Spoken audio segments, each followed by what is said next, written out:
Dot initiative presents voice of youth লিডার্সে আপনাকে স্বাগত জানাচ্ছি। আপনার নাম এবং আপনি ডাকসুতে কোন পদে লড়তেছেন? আসসালামু আলাইকুম। আপনাদের অনেক শুভেচ্ছা এবং অনেক ধন্যবাদ।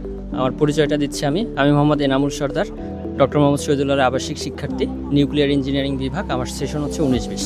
আমি আসন্ন ডাকসু নির্বাচনে ডক্টর মোহাম্মদ শহীদুল্লাহ ছাত্র সংসদে একজন নিরপেক্ষ প্রার্থী হিসাবে, যে নিরপেক্ষ প্রার্থী মিনস হচ্ছে আমার কোনো ছাত্র সংগঠনের কোনো ধরনের সংযুক্ত নাই, আমি এক সাধারণ শিক্ষার্থী।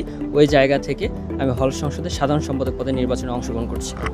আপনি যদি নির্বাচিত হন তাহলে আপনি এমন কি ইউনিক করবেন যা অন্য প্রার্থীদের থেকে আপনাকে আলাদা করবে? দেখেন, আমাদের হলটা অনেক পুরাতন হল, এই ধরনের অবকাঠামোগত অনেক ধরনের সমস্যা আছে। আমি অলরেডি হলের জন্য কিছু কাজ করার চেষ্টা করছি, সেগুলো যদি আপনাকে একটু বলি।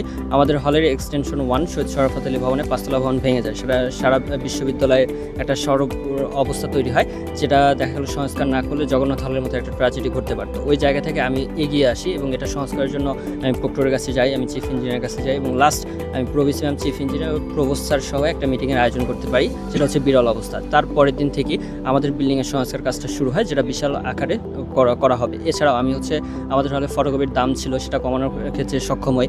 আমাদের হলের যে মেন পানির সাপ্লাই লাইন এবং অমরগোশ হলের যে মেন পানির সাপ্লাই লাইন, যেটা হচ্ছে আমাদের মূল ভবনের পিছনে ছিল, যেটা 6 মাস ধরে ওখান থেকে বিপুল আকারে পানি নষ্ট হতো, সেটা ঠিক করার জন্য আমি যথেষ্ট পরিমাণ চেষ্টা করি এবং যার ফলস্বরূপ সেটা ঠিক করতে চেষ্টা করি। এছাড়াও আমাদের যে রাস্তাটা পানিতে ডুবে যাওয়ার কারণে অনেক ধরনের গর্ত তৈরি হয়েছে, সেগুলোতে আমি উপর থেকে যেহেতু প্লাস্টারগুলো ভেঙে ফেলা হয়েছে, সেগুলো নিজ উদ্যোগে দেওয়ার জন্য চেষ্টা করি। এই ধরনের অবকাঠামো ক্যান্টিন থেকে শুরু করে সব জায়গায় আমি কাজ করার জন্য চেষ্টা করি এবং এই উদ্যোগটা সামনেও অব্যাহত থাকবে। এখন আমাদের হলের যে মেন সমস্যাগুলো সেটা হচ্ছে আমাদের খাবারের সমস্যা, আমাদের থাকার সমস্যা, যেটা হচ্ছে আমাদের বেসিক নিড। সেই বেসিক নিডগুলো আমি পূরণ করতে চাই। এছাড়াও আপনি যদি বলেন আমি ইউনিক কী কাজ করতে চাই, আমি একটা কম্পিউটার ল্যাব স্থাপন করার জন্য ঊর্ধ্বতন কর্তৃপক্ষের কাছে একটা প্রস্তাবনা দিয়েছিলাম, যেটা আমি এখনও বাস্তবায়ন করতে পারিনি। সেটা বাস্তবায়ন করার জন্য আমি যথেষ্ট চেষ্টা করব, কারণ আমি সায়েন্সের একটা স্টুডেন্ট। সেই সায়েন্সের স্টুডেন্টে আমি যখন ফার্স্ট ইয়ারে থাকি, আমার C++ প্রোগ্রামিং ল্যাঙ্গুয়েজ ছিল, যেগুলো আমি আমার নিজস্ব কোনো ল্যাপটপ না থাকার কারণে করতে পারিনি। যদি আমাদের হলে এই ধরনের সুযোগ সুবিধা থাকে, অনেক ধরনের স্টুডেন্ট এখান থেকে সুবিধা পাবে। এছাড়াও আমাদের একটা আধুনিক বাইকের একটা স্ট্যান্ড নাই, যার কারণে বিল্ডিংগুলোতে দেখা গেল সিঁড়ি উঠতে এগুলো থেকে থাকে। সাইকেলের একটা ডিজিটালাইজেশন গ্যারেজ করার দরকার আছে এবং আমাদের প্রভোস্ট অফিস থেকে বিশ্ববিদ্যালয়ের রেজিস্টার বিল্ডিং এখনও খুবই ডিজিটালাইজেশন হয়নি। দেখা গেল প্রভোস্ট অফিসে কোনো কাজের জন্য গেলে বলতে হয় রেজিস্টার বিল্ডিং যাও, রেজিস্টার বিল্ডিং থেকে বলে প্রভোস্ট অফিসে যাও। এটাকে ইউনিক মিনস একটা আইডেন্টিক্যাল একটা জিনিস নিয়ে আসা, অর্থাৎ অভিন্ন একটা জিনিস হবে, যেখানে এখান থেকে যে যা বলবে, যেটা ক্লিক করবে সেটা ওখানেও শো করবে, দুইটা আলাদা হবে না। আপনি নির্বাচিত হলে পরিবেশ রক্ষায় আপনি কি ধরনের উদ্যোগ গ্রহণ করবেন? এখন পরিবেশ রক্ষার ক্ষেত্রে বাংলাদেশের দিকে যদি আমরা থাকি, গাছগুলো অনেক নিধন করা হচ্ছে। ঢাকার ভিতরে শুধুমাত্র আমাদের হল এবং কার্জন হলের দিকেই দেখবেন যে, এবং রমনা পার্কের দিকে গাছগুলার বিরাজমান আছে। আমি চেষ্টা করব পরিবেশ রক্ষার ক্ষেত্রে আমাদের হলে কিছু গাছ লাগানোর জন্য, এবং আমাদের যেগুলো আপনার ড্রেনেজ সিস্টেম নেই হলেরগুলোতে, যেখানে পানি ডুবে যায়, সেগুলো প্রপারলি কনস্ট্রাকশনের মাধ্যমে হল থেকে যাতে পানিটা নিষ্কাশন করে সেটা যথেষ্ট হব। ডাস্টবিন স্থাপন করব এবং এখানে আমি চিন্তা করছি, যেহেতু আমরা বিজ্ঞান বিভাগের স্টুডেন্ট, এখানে রিসাইকেল করা, অর্থাৎ আমার আইটি ক্লাব করার একটা হলের ইচ্ছা আছে, হায়ার স্টাডিজ ক্লাব করার ইচ্ছা আছে।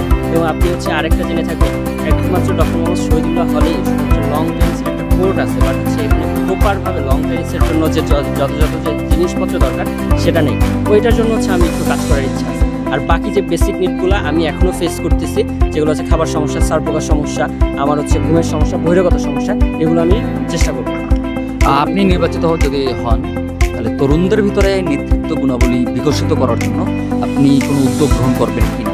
দেখেন, আমার এখানে এগিয়ে আসার মূল কারণ আমি যখন ফার্স্ট ইয়ারে হলে উঠি তখন ছাত্রলীগ ছিল। এই ছাত্রলীগদের আমি প্রায় নির্যাতিত হই এবং রাত্র 12টার সময় আমাকে হল থেকে বের করে দেওয়া হয়। একটা ফার্স্ট ইয়ার স্টুডেন্টকে যখন রাত্র 12টার সময় বের করে দেওয়া হবে, তার বিল্ডিংয়ের সামনে দাঁড়িয়ে থাকা ছাড়া কিছু করার নেই। আমি 2টা পর্যন্ত বিল্ডিংয়ের সামনে দাঁড়িয়েছিলাম, আমি কী করবো? তখন আমি চলে যাই রিডিং রুমে, আমাকে ঘুমাতে হবে। সেই রিডিং রুমে আমি দীর্ঘ 9 মাস কাটাই।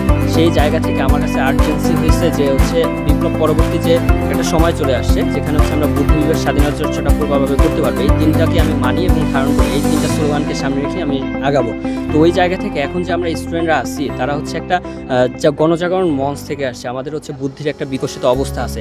আমি ওই জায়গা থেকে নিরপেক্ষ হিসেবে প্রতিদ্বন্দ্বিতা করার সুযোগ তৈরি করছি। যখন আমি সাহস করছি এবং আমি যদি পরবর্তীতে হল সংসদে আসতে পারি, আমার মতো যারা সাধারণ শিক্ষার্থীরা তখন আমাকে দেখে উৎসাহিত দিতে হবে এবং তারা হচ্ছে হল সংসদে একজন নিরপেক্ষ প্রার্থী হিসাবে বা হল সংসদের গঠনতন্ত্র অনুসারে হলের জন্য যে কাজগুলো করা দরকার, রাজনৈতিক ব্যক্তি তৈরির কারখানা না হয়ে হলের উন্নয়ন এবং বিশ্ববিদ্যালয় এবং অন্তঃহল থেকে আন্তঃহল বা আন্তঃবিশ্ববিদ্যালয়ে যে রিফরমেশন এবং কানেকশন বিল্ড আপ করতে কাজগুলো করবে গঠনতন্ত্র অনুসারে, সেগুলোর দিকে ফোকাস করবে। আপনার এই নির্বাচন কোনো মোটো বা স্লোগান আছে কিনা?